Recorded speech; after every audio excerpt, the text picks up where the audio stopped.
Hasilnya bikin merinding sahabat tani, tidak perlu menggunakan pupuk tabur. Cukup sahabat tani menggunakan racikan ini, hasilnya luar biasa dahsyatnya. Siapa yang nggak tahu yang namanya buah mengkudu? Ini penuh dengan nutrisi yang lengkap pupuk NPK-nya.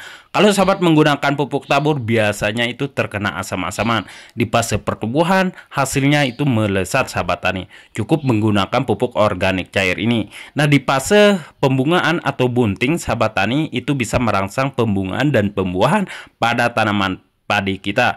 Sehingga panen padi kita itu akan naik 4 kali lebih meningkat sahabat tani dengan menggunakan sistem spray, dan hasilnya itu sangat luar biasa. Di fase generatif, ingat kita spray di fase mulai bunting sahabat tani, sehingga antara hasilnya akan lebih maksimal dan hasilnya juga akan lebih bagus, dan sahabat bisa lakukan sistem spray. Nah, untuk bahan-bahannya itu sangat sederhana dan murah sekali. Di sini kita menggunakan air leri sahabat ya.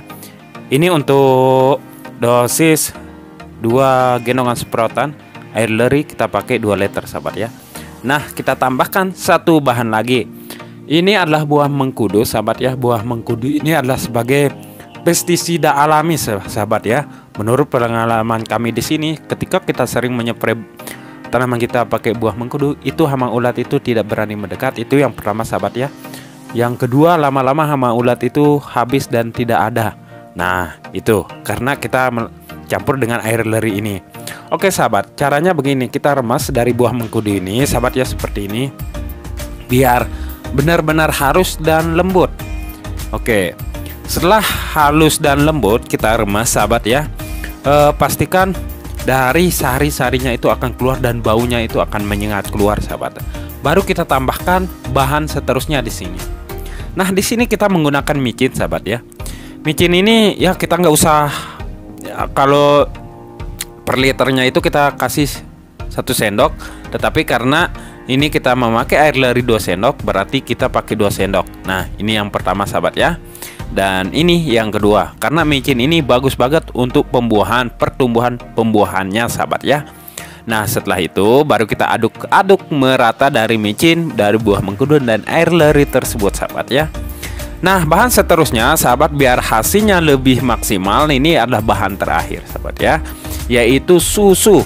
Sahabat bisa memakai susu kental manis atau bisa menggunakan susu bubuk, tapi pastikan gunakan yang basi ya, biar enggak terlalu ini. Nah, kita lihat dari komposisi dari susu ini. Di sini banyak vitaminnya sahabat ya. Ada kalsiumnya, ada kalium dan fosfornya juga sahabat. Untuk tanaman itu bagus sekali dari susu tersebut. Nah, sebelum itu sahabat, kita siapkan air gula dulu ya, untuk dekomposer atau untuk fermentasi dari bahan-bahan organik tersebut. Merah itu sahabat, kalau ada mulase silahkan pakai mulase, atau kalau nggak ada mulase bisa memakai gula putih. Di sini saya hanya menggunakan gula merah sedikit saja ya, karena ini kita ukurannya 2 liter. Nah, sebelum itu sahabat ya, kita taruh air sedikit aja dari gula merah ini, lalu kita aduk-aduk memakai sendok sahabat ya. Setelah itu baru kita siapkan dekomposernya sahabat ya, yaitu di sini saya memakai I4 ya sahabat. I4 ini adalah dekomposer bahan organik, pupuk organik padat maupun pupuk organik cair. Dari E4 ini sahabat, bagusnya itu kita aktifkan dulu dari awal ya sahabat, yaitu memakai kentang atau memakai air gula. Nah, seperti sekarang ini, biar mikroorganismenya itu hidup atau bakterinya itu hidup sahabat ya. Di sini saya memakai 2 tutup botol. Sebenarnya kalau kita aktifkan dari E4 ini sahabat ya, itu kita pakai sedikit saja udah cukup sahabat ya. Kalau kita aktifkan dulu memakai air gula merah. Nah, setelah itu kita aduk-aduk sebelum kita masukkan ke pupuk yang sudah kita siapkan tersebut. Oke, sekarang kita langsung masukin aja dari I4 tersebut bersama gula merah yang sudah kita aktifkan barusan. Lalu kita campur adukan seperti ini. Nah, setelah ini sahabat, entar kita akan melakukan fermentasi sekurang-kurangnya 15 hari sahabat ya. Pastikan gasnya habis, dan maksimalnya itu ya 1 bulan sahabat ya. Tetapi lihat 15 hari. Kalau 15 hari gasnya sudah habis, kita langsung bisa aplikasikan ke tanaman kita sahabat ya.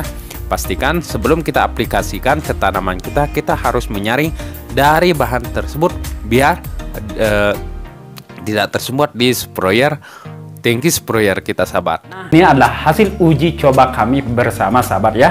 Nah, cara agar panen padi melimpah adalah tahapan pemupukan padi yang tepat sahabat ya, agar hasilnya maksimal.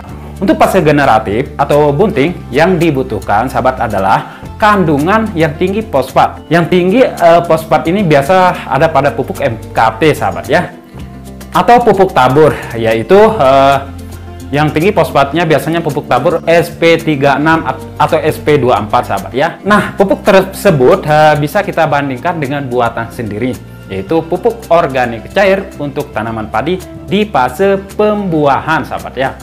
Nah sahabat, di fase ini hentikan pemupukan padi menggunakan pupuk tinggi nitrogen, misalkan seperti urea sahabat ya. Setelah itu, setelah mengeluarkan malai, agar malai padi keluar dengan serempak sahabat ya, perlu menggunakan ZPT atau zat pengatur tumbuh, seperti misalnya hormon gibberellin. Nah, waktu tanaman padi bunting butuh banyak sekali nutrisi sahabat ya, agar terhindar dari hama dan penyakit.